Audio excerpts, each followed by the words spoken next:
ഓം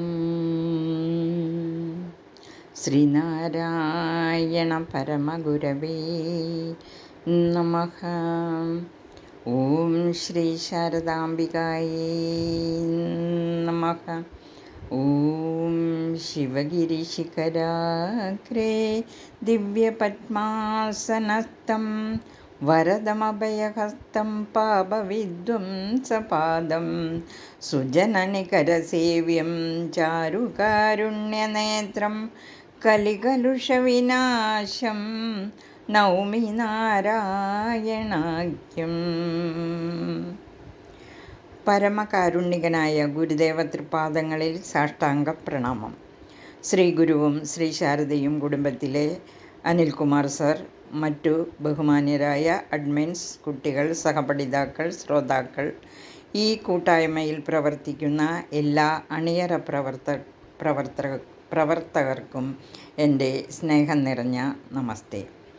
ഈ കൂട്ടായ്മയിൽ നടന്നുകൊണ്ടിരിക്കുന്ന കർക്കിടകം 1 മുതൽ കന്നി 5 വരെ മഹായജ്ഞാചരണം ആണല്ലോ നടന്നുകൊണ്ടിരിക്കുന്നത്. അതിൽ ആത്മോപദേശ ശതകവും ഉൾപ്പെടുത്തിയിട്ടുണ്ട്. 100 ശ്ലോകങ്ങൾ അടങ്ങിയ ഒരു മഹാകൃതിയാണ് ആത്മോപദേശ ശതകം. ആത്മാവിൻ്റെ ഉപദേശം, സെൽഫ് ഇൻസ്ട്രക്ഷൻ എന്നാണ് ഇംഗ്ലീഷിൽ പറയുന്നത്.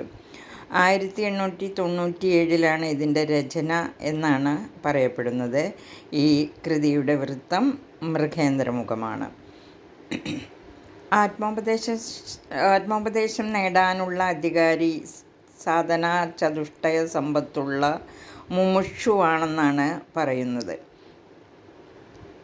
എല്ലാവർക്കും അറിയുന്നതായിരിക്കും ഈ സാധന ചതുഷ്ടയ സമ്പത്ത്, അല്ലേ? എന്നാലും പറയുകയാണ്, ശമം, ദമം, ഉപരതി, തിദിക്ഷ, ശ്രദ്ധ, സമാധാനം. ഷഡ് സമ്പത്താണ് ഇതിൽ അടങ്ങിയിരിക്കുന്നത്. ഇത് നമ്മൾക്ക് ഇങ്ങനെ കരസ്ഥമാക്കാൻ പറ്റും. നിത്യാനിത്യ വിവേകം ഉണ്ടായിരിക്കണം. പിന്നെയോ ബാഹ്യമായി പ്രസരിച്ചു കൊണ്ടിരിക്കുന്ന ഇന്ദ്രിയങ്ങളെ അന്തർമുഖമാക്കണം. ശ്രവണം വേണം, മനനം വേണം, നിധിന്യാസം വേണം. അതാണ് ഗുരു ഈ കൃതിയുടെ ആദ്യത്തെ ശ്ലോകത്തിൽ പറഞ്ഞിരിക്കുന്നത്. കണ്ണുകൾ 5 ഉള്ളടക്കണമെന്ന്. എന്തായാലും ഈ മാസാചരണ യജ്ഞത്തിൽ എനിക്ക് കിട്ടിയിരിക്കുന്നത് ആത്മോപദേശ ശതകത്തിൻ്റെ ശ്ലോകങ്ങൾ 87 88. എത്രത്തോളം വിശദീകരിക്കാൻ പറ്റും എന്നൊന്നും അറിയില്ല. ശ്രമിച്ചു നോക്കാം.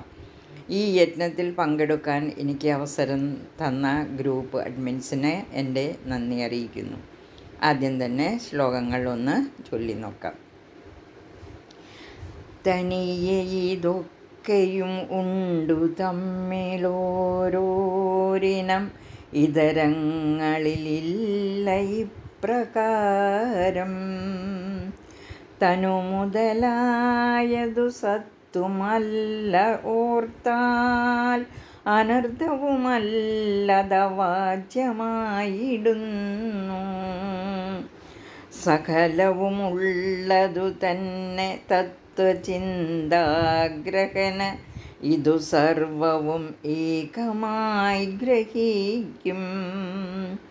അകമുഖമായറിയായിൽ മായയാം വൻ, പക പലതും ഭ്രമമേകിടുന്നു. ഇതാണ് ശ്ലോകങ്ങൾ. ശ്ലോകം 87 ഗുരു എന്താണ് ഉപദേശിക്കുന്നതെന്ന് നോക്കാം. ഇതിലെ വാക്കുകൾ ഇഴപിരിച്ചാൽ ഇങ്ങനെയാണ്: തനിയെ ഇത് ഒക്കെയും ഉണ്ട്, തമ്മിൽ ഓരോരിനം, ഇതരങ്ങളിൽ ഇല്ല ഇപ്രകാരം. തനു മുതലായത് സത്തുമല്ല ഓർത്താൽ, അനർത്ഥവുമല്ല അത് അവാച്യമായിടുന്നു. ഈ പ്രപഞ്ചത്തിൽ കാണുന്ന സർവ്വതും ഉണ്ടായി നിലനിന്ന് മറയുന്നതാണ്. തനിയെ ഇതൊക്കെയും ഉണ്ട് എന്ന് പറഞ്ഞാൽ ഓരോന്നിനെയും വെവ്വേറെ എടുത്തു നോക്കിയാൽ എല്ലാം ഉള്ളത് തന്നെ. തമ്മിൽ ഓരോരിനം, ഇതരങ്ങളിലില്ല, ഒരിനം മറ്റൊരിനത്തിൽ ഇല്ല എന്ന് പറഞ്ഞാൽ പഞ്ചഭൂതാത്മകമാണ് ഈ പ്രപഞ്ചവും അതിൽ അടങ്ങുന്ന നമ്മളും. എന്താണ് പഞ്ചഭൂതം? ആകാശം, വായു, അഗ്നി, ജലം, പൃഥ്വി ഇവയുടെ ഒത്തുചേരലാണ് പഞ്ചഭൂതാത്മകം. ഇതിൻ്റെ റേഷ്യോ അല്ലെങ്കിൽ അനുപാതം പലതരത്തിലാണ്. അങ്ങനെയാകുമ്പോൾ ഒന്നും ഒരുപോലെ ആയിരിക്കില്ല, പല രൂപത്തിലും ഭാവത്തിലും ആയിരിക്കും. അതാണ് ഒരിനം മറ്റൊരിനത്തിൽ കാണില്ല എന്ന് പറയുന്നത്. എന്ന് പറഞ്ഞാൽ പ്രപഞ്ചത്തിൽ കാണപ്പെടുന്ന സർവ്വതും ഒന്നിനോട് ഒന്ന് സാമ്യമില്ലാത്തതാണ്. നാമങ്ങളിലും രൂപങ്ങളിലും ഭാവങ്ങളിലും വ്യത്യാസമുണ്ടെന്നാണ് ഇവിടെ മനസ്സിലാക്കി തരുന്നത്. എന്നാൽ എല്ലാം ഒന്നിൽ നിന്നുണ്ടായി അതിൽ തന്നെ ലയിക്കുന്നു. അതിനുദാഹരണമായാണ് അടുത്ത 2 വരികളിൽ ഗുരു സൂചിപ്പിച്ചിരിക്കുന്നത്. തനു മുതലായത് ശരീരം തുടങ്ങിയ മാറിക്കൊണ്ടിരിക്കുന്നതാണ് എന്ന് പറഞ്ഞാൽ ശരീരം നശ്വരമാണ്. നശിക്കാത്തത് ആത്മാവാണ്. അതാണ് ഉണ്മ. അല്ലാതെ ശരീരത്തിന് സ്വയം ഉണ്മയില്ല. ചിന്തിച്ചു നോക്കിയാൽ അത് ഇല്ലാത്തതുമല്ല. അതാണ് അനർത്ഥം, ഇല്ലാത്തത്. അത് അവാച്യമാണ്, വാക്കുകൊണ്ട് വിവരിക്കാൻ സാധിക്കാത്തതാണ്. ഉദാഹരണത്തിന്, നമ്മൾ ആഭരണങ്ങൾ വാങ്ങാൻ ആഭരണക്കടയിൽ പോയെന്നിരിക്കട്ടെ. നമ്മൾ പോകുന്നത് മാല വാങ്ങിക്കാനാണ്. അതിൻ്റെ നാമവും രൂപവും വേറെയാണ്. അതിനു പകരം നമ്മൾ വള, മോതിരം ഇവ ഇരിക്കുന്നിടത്ത് പോയാൽ മാല കിട്ടുമോ? അതിൻ്റെ രൂപവും നാമവും വേറെയാണ്. മാല വാങ്ങിക്കാൻ മാല ഇരിക്കുന്നിടത്ത് തന്നെ പോകണം. അപ്പോൾ പറഞ്ഞു വരുന്നത്, ഈ ആഭരണങ്ങളുടെ എല്ലാം ഉണ്മ സ്വർണമാണ്. അതിൻ്റെ പ്രകടഭാവങ്ങളാണ് മാലയും വളയും. ഓരോന്നിനെയും തരം തിരിച്ചു നോക്കിയാൽ വേറെ വേറെ രൂപവും സ്വഭാവവും നാമവും ഉള്ളതു തന്നെയാണ്. എങ്കിലും വേറെ വേറെ കാണപ്പെടുന്നതിൻ്റെ സത്ത ഏകമാണ് സ്വർണം. അതുപോലെ തന്നെ പ്രാപഞ്ചിക വസ്തുക്കളും. അതുപോലെ വേറെ വേറെ കാണപ്പെടുന്ന ശരീരങ്ങൾ, അതായത് തനു, സ്വയം സത്താണോ? അല്ല. സത്തായിരിക്കുന്നത് ഏകമായ അറിവാണ്, ബ്രഹ്മമാണ്. അതുകൊണ്ടാണ് ഗുരു പറഞ്ഞിരിക്കുന്നത്, സത്തുമല്ല അനർത്ഥവുമല്ല, അത് അവാച്യമാണ്, വിവരിക്കാൻ പറ്റാത്തതാണ്. ഇത്രയുമാണ് ശ്ലോകം 87 നിന്നും മനസ്സിലാക്കിയത്. ഇനി ശ്ലോകം 88 എന്താണ് പറഞ്ഞിരിക്കുന്നത് നോക്കാം. സകലവും ഉള്ളത് തന്നെ, ഈ പ്രപഞ്ചത്തിൽ കാണപ്പെടുന്ന സർവ്വതും ഉള്ളത് തന്നെ. എന്നാൽ പരമാർത്ഥത്തിൽ ഉള്ളത് ആത്മാവാണ്. അതാണ് സർവ്വതിലും വർത്തിക്കുന്നത്. തത്വചിന്താഗ്രഹൻ, തത്വപരമായി ഗ്രഹിക്കാൻ കഴിവുള്ളവന് ഇത് സർവവും, ഇത് മുഴുവനും, ഈ കാണപ്പെടുന്ന പ്രപഞ്ചവും അതിൽ വർത്തിക്കുന്ന ആത്മാവിനെയും ഏകമായി ഗ്രഹിക്കും. ഒരേ ഒരു അറിവ് ഉണ്മയായി മനസ്സിലാക്കും. എന്ന് പറഞ്ഞാൽ സത്യസാക്ഷാത്കാരം നേടിയ ഒരു ജ്ഞാനിക്ക് എല്ലാം ഏകമായി ഗ്രഹിക്കാൻ കഴിയും. കാരണം ഇന്ദ്രിയങ്ങളെയും അന്ധക്കരണങ്ങളെയും അകമുഖമാക്കിയാണ് യോഗി ധ്യാനനിരതനായിരിക്കുന്നത്. എന്നാൽ അകമുഖമായി അറിയായെങ്കിൽ, ഇന്ദ്രിയങ്ങളെ പുറത്ത് അലയാൻ വിടുകയാണെങ്കിൽ, മായയാം വൻ പക പലതും ഭ്രമമേകിടുന്നു. മായ നമ്മളെ പിടികൂടും.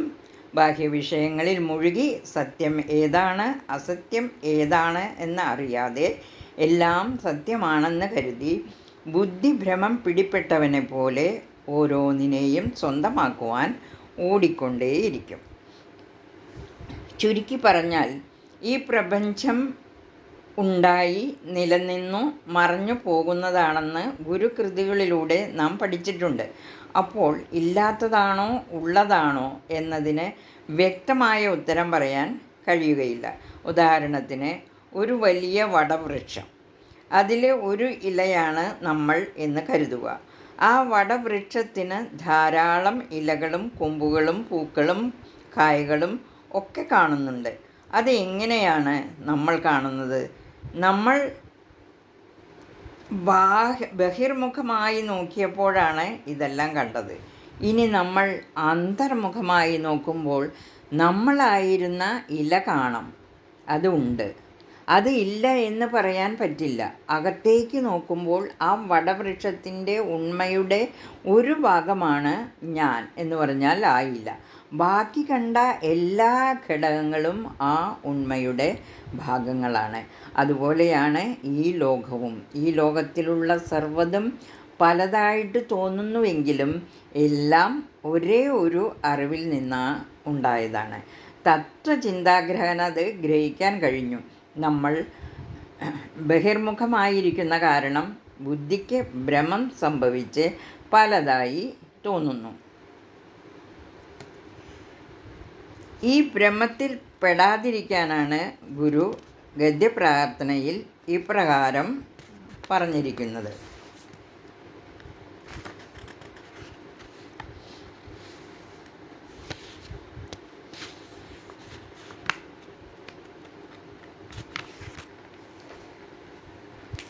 കാണപ്പെടുന്നതെല്ലാം സ്ഥൂലം, സൂക്ഷ്മം, കാരണം 3 രൂപങ്ങളോടു കൂടിയതും പരമാത്മാവിൽ നിന്നും ഉണ്ടായി അതിൽ തന്നെ ലയിക്കുന്നതുമാകുന്നു.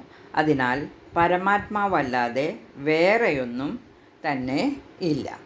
അതാണ് അതിനെക്കുറിച്ച് ഗദ്യപ്രാർത്ഥനയിൽ ഗുരു പറഞ്ഞിരിക്കുന്നത്. അതിനാണ് ഗുരു ആദ്യത്തെ ശ്ലോകത്തിൽ ഇങ്ങനെ പറഞ്ഞിരിക്കുന്നത്.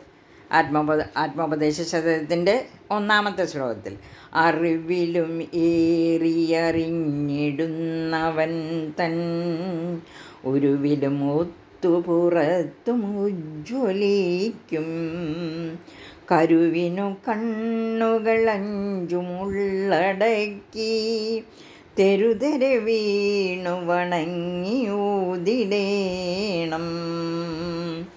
എന്ന് പറഞ്ഞാൽ, സാധാരണ ഒരറിവുണ്ട്, അതിലും ഏറിയ ഒരറിവ് പുറത്തും ഉജ്ജ്വലിക്കുന്നുണ്ട്. ആ പുറത്തെ അറിവിനെ അറിയാൻ, ആ ആത്മസത്യത്തെ അറിയാൻ കണ്ണുകൾ 5 ഉള്ളടക്കി വീണ്ടും വീണ്ടും വണങ്ങി നമസ്കരിച്ച് മനനം ചെയ്ത് അറിയണം എന്നാണ് പറയുന്നത്. കണ്ണുകൾ 5 ഉള്ളടക്കി എന്ന് പറയുമ്പോൾ കണ്ണ്, കാത്, മൂക്ക്, നാക്ക്, ത്വക്ക്, ഈ പഞ്ചേന്ദ്രിയങ്ങളെയാണ് കണ്ണുകൾ 5 ഉള്ളടക്കി. അതിന് ഈ പഞ്ചേന്ദ്രിയങ്ങളെ അന്തർമുഖമാക്കി മനനം ചെയ്ത് അറിഞ്ഞ് വീണ്ടും വീണ്ടും വണങ്ങി നമസ്കരിച്ചിടണം എന്നാണ് പറയണത്. ആ അറിവിലും ഏറിയ അറിവാണ് ഓംകാരം അഥവാ ബ്രഹ്മം. അതാണ് പിണ്ടനന്ദിയിൽ ഗുരു പറഞ്ഞിരിക്കുന്നത്. രേതസ്സു തന്നെ ഇതു രക്തമോടും കലർന്ന് നാദം തിരണ്ടുരുവതായി നടുവിൽ കിടന്നേൻ.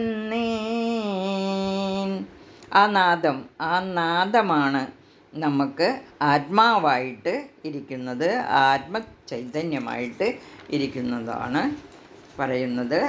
ഇത്രയുമാണ് എനിക്ക് ഈ 2 ശ്ലോകങ്ങളിലൂടെ മനസ്സിലാക്കി പറയാൻ കഴിഞ്ഞത്. ഈ വിവരണം ഞാൻ ഗുരു തൃപാദങ്ങളിൽ സമർപ്പിക്കുന്നു. നന്ദി, നമസ്കാരം. ഗുരുധർമ്മം ജയിക്കട്ടെ.